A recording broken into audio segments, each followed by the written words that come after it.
अल्लाह पाक इरशाद फरमाते हैं कि जब तुम सीधी सीधी और साफ साफ और अच्छी अच्छी गुफ्तगू करोगे तो अल्लाह तुम्हारे आमाल की इस्लाह फरमा देगा और अल्लाह तुम्हारी मगफिरत फरमा देगा।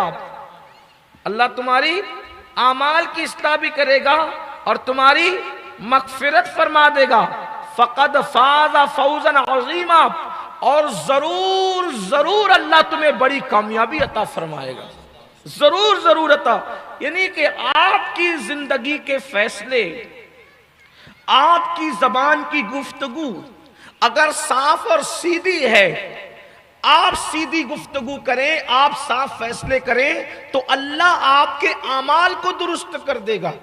आपकी बोली दुरुस्त होनी चाहिए, आपका अंदाज दुरुस्त होना चाहिए, आपका फैसला दुरुस्त होना चाहिए। आइए, अल्लाह के रसूल अलैहिस्सलाम, अभी ऐलान नबूवत नहीं हुआ, अल्लाह के रसूल अलैहिस्सलाम ने नबूवत का ऐलान नहीं फरमाया। ऐलान नबूवत को अभी 5 साल बाकी है। अल्लाह के रसूल अलैहिस्सलाम बिल्कुल शबाब और जवानी के आलम में है, बिल्कुल मजबूत और जो है वो जवानी शबाब पर है। अल्लाह के रसूल अलैहिस्सलाम की उम्र मुबारक अभी 35 साल की है। अल्लाह के रसूल अलैहिस्सलातु व तस्लीम की उम्र शरीफ 35 साल की है। कुरैश काबतुल्लाह शरीफ की तामीर में मसरूफ है, काबतुल्लाह शरीफ की तामीर में कुरैश मसरूफ हैं और काबा तामीर होता है। वो लोग काबा तामीर कर रहे थे, उसकी एक तफसील है, लेकिन उसकी तरफ न जाते हुए सिर्फ उन्वान पर गुफ्तगू करते हैं। काबा कुरैश तामीर कर रहे हैं, तामीर करते करते काबतुल्लाह शरीफ की दीवारें कमर तक आती है और कमर के ऊपर हजर अस्वद रखना है, कमर के ऊपर हजर अस्वद रखना है और ऊपर फिर दीवार तामीर करना है। अब मक्के में दर्जनों कबीले और कबीलों के हाल ये इंतहाई जट जिहालत का माहौल, कोई किसी की सुनने वाला नहीं, गुंडागर्दी आम, दादागिरी आम, आदमी जो है किसी से कोई सरोकार नहीं, कमजोरों को दबाना, लोगों का माल खा जाना, जिना, शराब, जुआ, बुत परस्ती सब आम है। मुरव्वत नाम की चीज नहीं। एक कबीला आता है, बोलता है कि हजर अस्वद तो हम ही रखेंगे, अगर कोई दूसरे ने हजर अस्वद रखा तो फिर देखना उसका क्या करते हैं। एक कबीला आता है, सारे कबीले के लोगों का खून, उंगलियां काट कर, हाथ काट कर, जिस्म का हिस्सा काट के खून निकाल निकाल कर एक कटोरे में रखता है और सब उंगलियां डुबाते हैं और उंगलियां डुबा करके कसम खाते हैं, हम तो हजर अस्वद ही रखेंगे, हमारे अलावा कोई कबीला रखेगा तो उसका खून बहा देंगे। दर्जनों कबीले, एक हजर अस्वद रखे कौन।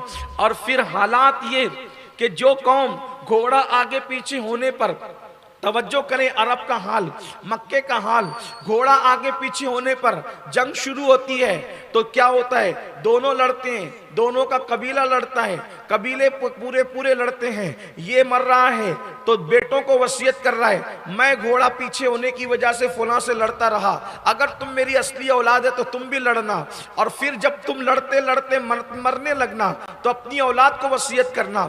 यानी सिर्फ घोड़ा आगे पीछे होने की वजह से कई कई सदियों तक जंग चल रही है। उसका तीर निशाने पे लग गया, उसका नहीं लगा, कई कई सदियों तक कई कई सदियों तक जंग चल रही है। अब आप बताएं, हजर अस्वद रखने की बारी है, क्या होता, कैसे खून की नदियां बहती, हालात क्या होते हैं।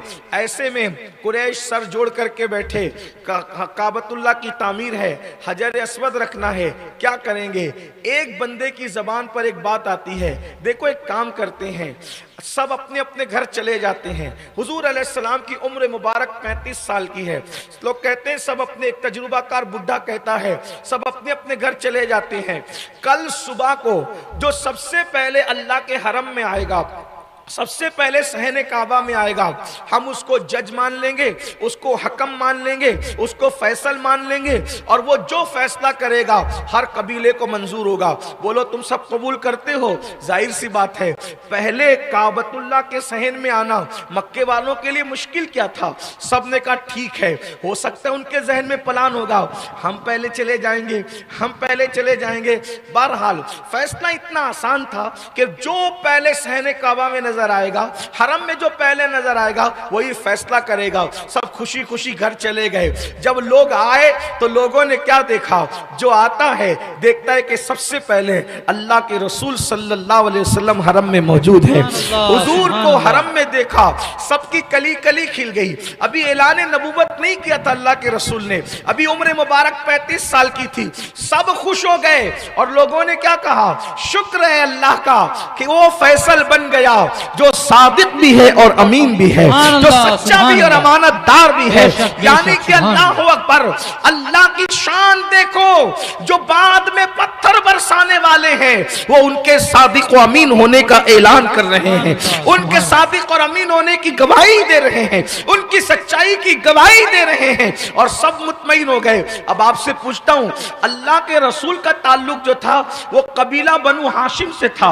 अब हुजूर अलैहिस्सलातु व तस्लीम को क्या फैसला करना है? सारे कबीले हैरान हैं कि क्या फैसला करेंगे मोहम्मद अरबी रूही फिदा सल्लल्लाहु अलैहि वसल्लम। अब आप बताएं, सब तो मुत्तफिक है, हुजूर जो फैसला कर देते सब मान जाते, लेकिन ऐसे मौके पर हुजूर अलैहिस्सलाम की सीरत तैयबा हमें क्या पैगाम दे रही है। और कौम के दरमियान जीने वाले, मोहल्लों के पंच, घर का जिम्मेदार, मुल्क का जिम्मेदार, शहर का जिम्मेदार, इलाके का जिम्मेदार, यानी अल्लाह ने जिसको बड़ा बनाया है वो जरा देखे कि बड़ापन किसे कहते हैं। अल्लाह अकबर। आज इंसान किसी को अगर कुछ दे दे, वो अपने घर का देखता है, अपने बच्चों का देखता है, अपनी बिरादरी का देखता है, अपने मोहल्ले का देखता है, अपने खित्ते का देखता है, अपने कबीले का देखता है। मगर ये रसूल तो पूरी कायनात के लिए रहमत बनकर आए थे। जब मेरे आका अलैहिस्सलाम को फैसला करना हुआ तो हुजूर अलैहिस्सलाम ने मक्के में जितने कबीले थे सारे कबीलों के सरदार का नाम ले ले करके बुलाया। सब उठ उठ करके आ गए और हुजूर अलैहिस्सलाम ने अपनी मुज़म्मिल और मुद्दस्सिर वाली चादर को बिछा दिया और चादर बिछाने के बाद हुजूर ने उसके अंदर हजर अस्वद अपने हाथ से रखा और फिर फरमाया, सारे कबीले के लोग ये चादर को हाथ लगा दे, सब उठा दे। मतलब ये है कि हजर अस्वद किसी ने नहीं रखा और हजर अस्वद सबने रख दिया। सुभान अल्लाह, सुभान अल्लाह। हुजूर अलैहिस्सलाम की सीरत का अंदाज, फरमाया सब चादर को हाथ लगाओ। सब ने चादर उठाया और जहां तक दीवार थी वहां तक ले गए। जब वहां तक चादर पहुंची तो हुजूर अलैहिस्सलाम ने अपने हाथ से हजर अस्वद को उठाकर उसकी जगह पे रख दिया। और हुजूर अलैहिस्सलाम की हिकमत की वजह से मक्कतुल मुकर्रमा का वो फितना जो सदियों तक खून रेजिया करता था, हुजूर अलैहिस्सलाम की इस हिकमत की वजह से हमेशा हमेशा के लिए दम तोड़ गया। दूसरा मौका, अल्लाह के रसूल अलैहिस्सलाम हिजरत करके मदीने मुनव्वरा पहुंचे। हिजरत करके अल्लाह के रसूल सल्लल्लाहु अलैहि वसल्लम मदीने मुनव्वरा पहुंचे। खूबसूरत वाक़या है, हुजूर की पूरी हिजरत ही बेमिसाल है। मदीने वाले इतने मुंतजिर थे अल्लाह के रसूल के कि सुबह को सब लोग घर से निकल कर आते और सनियतुल वदा, जहां मदीने मुनव्वरा की सरहद जहां से शुरू होती है और जहां पर मदीने शरीफ की सरहद खत्म होती है, बाहर खत्म अंदर शुरू, तो वहां पर वो लोग खड़े होकर टीलों पर इस तरह हाथ रखकर आंखों पर देखते कि हुजूर आ रहे हैं, हुजूर आ रहे हैं, हुजूर आ रहे हैं, हुजूर आ रहे हैं।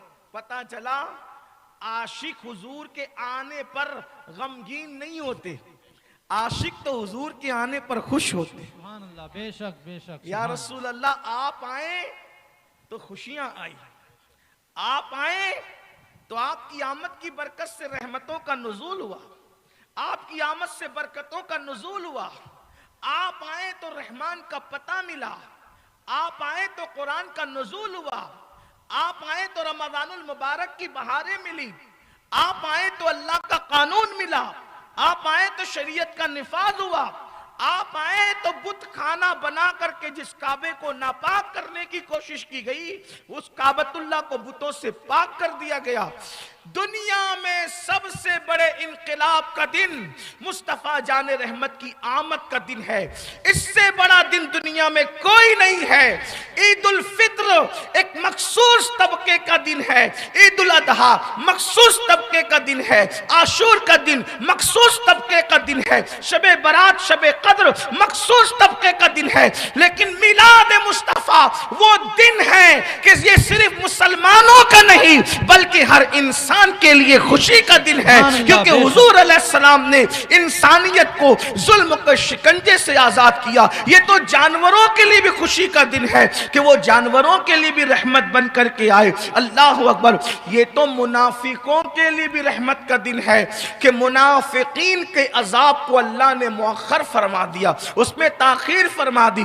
काफिरों के लिए भी ये दिन अल्लाह अकबर कैसा रहमत वाला दिन है कि अगर हुजूर ना आते तो कब का उन पर पत्थर बरस जाते, कब का उन पर आग बरस जाती। लेकिन अल्लाह फरमाता है मा कान अल्लाहु लियुअज़्ज़िबहुम व अंत फीहिम। प्यारे हबीब, आप इनके दरमियान मौजूद हैं, इसलिए हम इन पर अजाब करने वाले नहीं हैं। अल्लाह अकबर। तो अर्ज ये कर रहा था, अल्लाह के रसूल अलैहिस्सलाम हिजरत करके मक्कतुल मुकर्रमा से मदीने मुनव्वरा की तरफ जा रहे हैं। सहाबा इंतजार कर रहे हैं, औरतें छत पर चढ़कर इंतजार करती हैं, हुजूर आने वाले हैं। मर्द सनियतुल वदा पर पहुंचकर इंतजार करते हैं, हुजूर आने वाले हैं। आते हैं जाते हैं, आते हैं जाते हैं, बिलाखिर वो दिन आ ही गया कि हुजूर आ गए। बांस सीरत निगारों ने लिखा हुजूर की पैदाइश का दिन 12 रबीउल अव्वल और पीर का दिन, और जिस दिन अल्लाह के रसूल हिजरत करके मदीने मुनव्वरा पहुंचे वो दिन भी पीर का दिन था और रबीउल अव्वल की 12 तारीख। सुभान अल्लाह, सुभान अल्लाह। इत्तेफाक है, एक हुस्न इत्तेफाक है, बड़ा खूबसूरत इत्तेफाक है, बड़ा खूबसूरत इत्तेफाक है। और आपको बताऊं फिर उस पर एक और हसीन चीज कि जिस वक्त अल्लाह के रसूल पीर के दिन 12 तारीख को मदीने मुनव्वरा पहुंचे तो हदीस पाक में आता है कि औरतें छत पे थी और बनु नज्जार की छोटी छोटी बच्चियां दफ बजा करके नाच पढ़ रही थी। तलअल बद्रु अलैना मिन सनियातिल वदाई वजबा शुक्रु अलैना मादा लिल्लाहि दाई। सुभान अल्लाह। तो पता चला कि हुजूर आए तो फिर नाते होनी चाहिए। बेशक बेशक, सुभान। बांस लोग ऐसे हैं जिनको ये लगता है कि नाते नहीं होनी चाहिए, उनको उन लोग नातों को गाना बजाना सोच। कुछ दुनियादार लोग हैं या कुछ कॉलेज स्कूल के ऐसे बच्चे हैं कि जो दीन नहीं जानते, जो लोग दीन नहीं जानते, या फिर ये बात कौन करता है, जो बच्चे दीन नहीं जानते कि भाई हमारे दीन में गाने बजाने का क्या ताल्लुक, हमारे दीन में शेर शायरी का क्या ताल्लुक। कुछ तो वो हैं, और एक तबका वो हैं जिनके दिल इश्क और मोहब्बत से खाली है। पता नहीं वो कौन लोग हैं, कहां रहते हैं, किस दुनिया में रहते हैं, क्या फिक्र है। दो तबके हैं जो इसका इनकार करते हैं। एक तो वो जिसके पास इल्म नहीं, तवज्जो आपकी, दो तबके इसका इनकार करते हैं। किसका? एक तो वो जिसके पास इल्म नहीं, और एक वो है जिसके पास इल्म है मगर इश्क नहीं। या तो बेइल्म इसका इनकार करता है या तो बेइश्क इनकार करता है। और बेइल्म जाहिल होता है, बेइल्म जाहिल होता है, और बेइश्क जिसके पास हुजूर का इश्क ना हो वो काफिर होता है। तो या तो जाहिल इसका मुनकिर है, या तो इश्क न करके काफिर इसका मुनकिर है, इश्क न करके काफिर इसका मुनकिर है, क्योंकि इश्क के बगैर ईमान नहीं हो सकता। तो अब हमारे मजहब में गाने की इजाजत तो नहीं है, लेकिन नात को गाना बजाना कहना ये इंतहाई दर्जे की दिल की बदबख्ती और शकावत है। शायद ही 1% लोग भी ये बात नहीं करते होंगे जिनके पास अल्लाह ने दिल दिया है, इश्क दिया है, मोहब्बत दी है। उसका सबूत क्या है? अंसार की छोटी छोटी बच्चियां बनु नज्जार की कह रही है तलअल बद्रु अलैना मिन सनियातिल वदाई वजबा शुक्रु अलैना मादा लिल्लाहि दाई। और हुजूर ये सुन रहे हैं और सुन करके मुस्कुरा रहे हैं, और जो गुलाम हैं वो खुशी से नारे लगा रहे हैं, मरहबा बिका या रसूल अल्लाह, मरहबा बिका या रसूल अल्लाह, मरहबा बिका या रसूल अल्लाह। और सहाबे किराम कहते हैं फिदा कौमी वाबी या रसूल अल्लाह, यानी कि नारे लग रहे हैं मदीने मुनव्वरा में, गोया के पता चल रहा है नात भी हो रही है, नारे भी हो रहे हैं। और सीरत निगार लिखते हैं आका आए तो इतनी भीड़ हो गई कि रास्ते में चलने की जगह न रही। इसको जुलूस नहीं कहते तो फिर जुलूस कहते किसको? सुभान अल्लाह, सुभान